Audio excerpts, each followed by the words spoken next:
그리고 오늘 저희가 할 시술은 뭐냐면은요, 우리가 간단하게 얼굴을 좀 갸름하게 만드는 방법에 대해서 얘기를 나눌 거예요.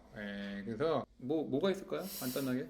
뭐 일단 제일 간단한 건 턱끝을 좀 예, 뾰족하게 뾰족하게 슬림하게 만드는 방법이죠. 일반적으로 무턱 필러라고도 예, 얘기하는데요. 그 QV 방법이 필러라고도 그렇죠. 하고요. 저희 네네. 병원에서는 간단하게 빨리 V라인 만드는 필러라고 하니까 네네. QV 필러라고도 하고. 네. 그래서 그런 방법이 제일 간단할 거고 이제 실제로는 이제 V 라인이라는 게 이 턱끝뿐만 아니라 이 볼살이라든지 그쵸. 저작근 그리고 맞죠. 이제 심한 경우 이 침샘 쪽도 이렇게 연관이 있기 때문에 단순하게 내가 V 라인을 위해서 턱끝만 해결해 주면 돼라고 생각하시는 경우도 많은데 이 볼살 쪽에 이런 뭐 심부볼 제거라든지 아니면 사각턱 같은 경우는 사각턱 보톡스 그리고 이제 침샘이 비대하신 분들은 침샘 보톡스를 통해서 같이 좀 복합적으로 시술을 하시면 좀 더 이렇게 완벽한 V라인을 만드는 데 도움이 되실 것 같아요. 네. 네. 그러면은 우리가 이제 그 필러, 네네. 필러, 무턱 필러는 이제 왜 할까요?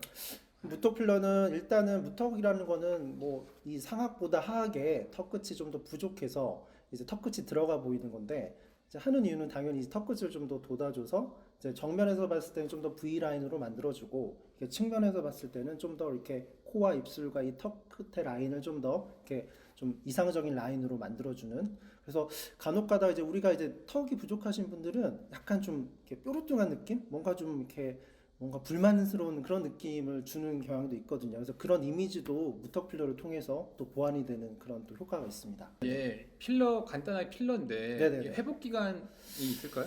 뭐 무턱 필러는 뭐 시술 바로 직후부터 뭐 일상생활 하셔도 큰 문제 없으세요. 네. 그러면은 이제 지속 기간은 얼마나? 지속 기간은 일반적인 그런 필러의 지속 기간과 뭐 크게 다르지 않다라고 생각하시면 됩니다. 뭐 일반적으로 저희가 이제 필러 지속 기간 6개월에서 1년 정도라고 얘기를 하는데요. 네. 그 기간과 비슷하다고 생각을 하시면 됩니다. 네. 네. 그러면은 통증이 좀 있나요?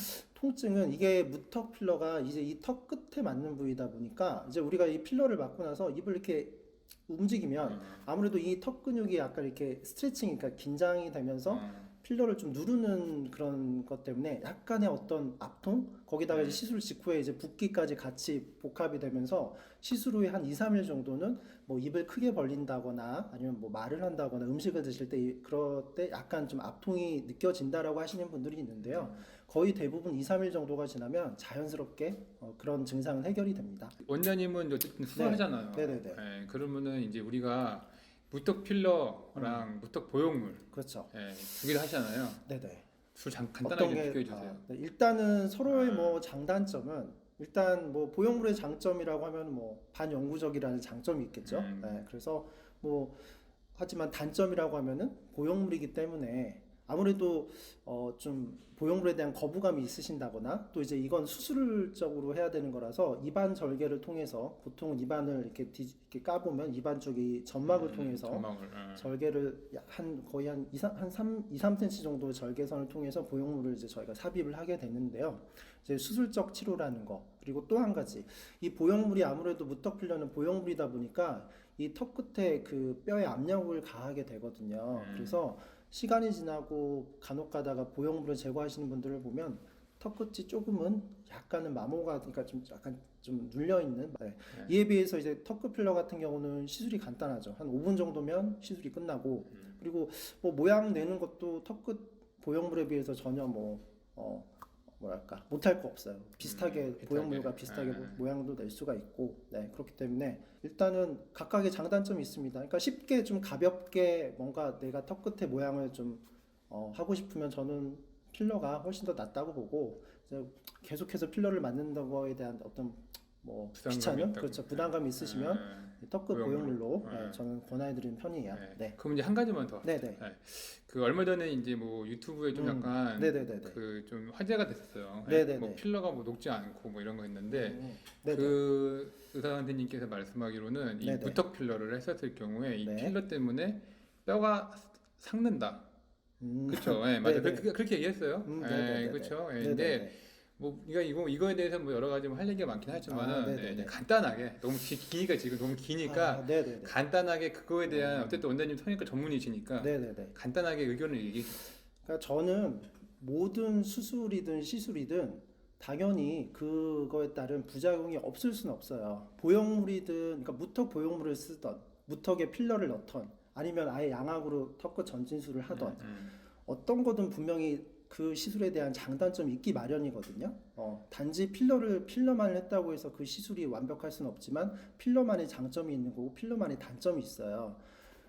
보형물을 넣어도 분명히 그 턱끝뼈에 침식이 생길 수가 있고 뭐 그 원장님의 말씀대로 필러를 넣어도 분명히 뭐 턱끝에 침식이 생길 수도 있고 하지만 보형물을 넣었을 때보다 훨씬 그런 부작용이 적고 그리고 필러의 장점은 녹일 수 있다라는 거. 네. 그리고 필러가 녹지 않는다고 해서 그게 어떤 내 몸에 남아서 그게 문제가 생길 거라고 생각을 하실 수도 있는데 실제로는 거의 그렇게 문제가 생기는 경우는 수술적인 방법을 통해서 문제가 생기는 것보다도 훨씬 적고 또 그 어떤 그 문제의 그 어떤 위험도도 저는 오히려 훨씬 더 수술에 비해서는 더 낮다고 생각하거든요. 그래서 뭐 보는 관점의 차이일 수는 있지만 저는 성형외과의 전문이긴 하지만 저는 솔직히 턱끝에 무턱을 개선하는 방법에 있어서는 뭐 솔직히 말하면 보형물보다는 오히려 필러가 더 낫지 않을까. 이건 뭐 어디까지 제 개인적인 생각이지만 어떤 장단점을 고려하더라도 위험성을 고려하더라도 오히려 수술적인 방법이라든지 것보다는 시술적인 방법이 오히려 좀 더 메리트가 좀 있지 않을까라고 생각합니다.